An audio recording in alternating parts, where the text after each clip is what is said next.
tweaking the plan. Christ, that was a rubbish night. When I finally got to sleep, I was thrilled to dream of something else. We have these contact lenses that zoom in and out depending on how you blink, so even from up here, we had a perfect view of the soldiers. I hadn't expected them to be so young. You see videos about child soldiers in Africa, but these weren't kids, and yet they weren't men either. Probably recruited willingly by Ahmed and his terrorist militia. If you're stuck in a village working the land all day to plant crops that may never actually grow, maybe Ahmed gives you something to believe in, and guns to play with. We watched them that night, laughing, teasing each other the way boys do, scrapping in little fights that rose up like boiling water and then evaporated as fast. The bloodied noses, shouts and shoves. I could handle that. But what they did to the girls, these 50 girls they had captured from a distant village in an attempt to blackmail the government into releasing prisoners. None of us could watch what they were doing, and none of us could look at each other. When I caught Caitlin's eyes by mistake, they were welled up, which somehow made me even angrier that she was suffering. I wanted to do something right then, go down there and end it all at gunpoint.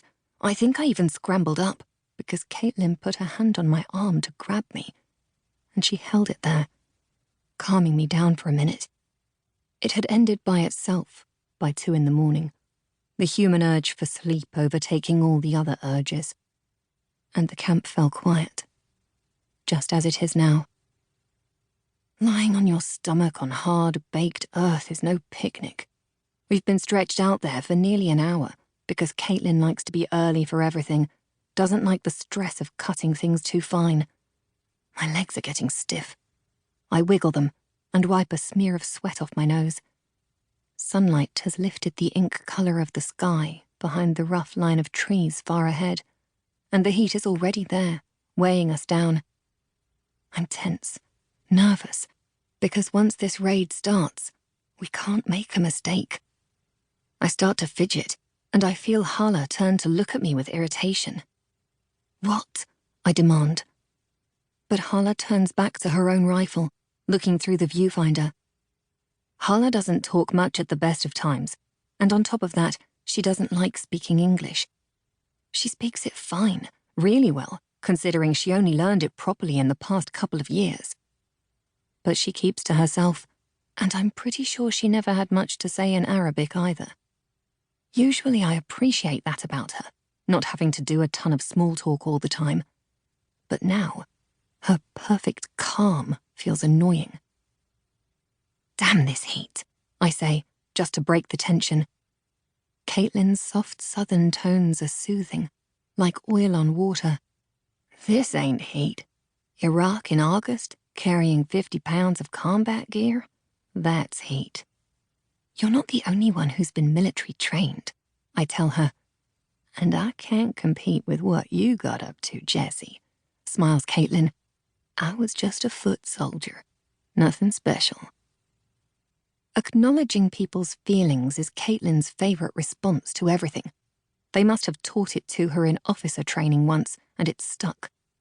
I learned it in a leadership course a couple of years ago in England, in this special training school I was in, but I was only 16 then, and I usually preferred head-on confrontation to worrying about what the other person felt all the time. Still, this isn't the army or a government program, and in our little team of 3, Caitlin sets the tone and gives the orders, so I subside. I shift a bit because she always sees through me, knows my need to boast, but now her smile fades. Her eyes turn to where 2 trucks are coming over the horizon toward us. The camp below is still silent, scattered with the outlines of the sprawled sleeping boys. 7 minutes. In Caitlin's eye, the lens gives her a reading on the truck's speed, their distance, and their ETA. "Ready?" Caitlin asks. I feel a pulse of adrenaline rising through me. I was born ready. I can hear the swagger in my own voice, can feel Hala rolling her eyes, but I can't help it. Hala, of course, just nods. "Line up your..."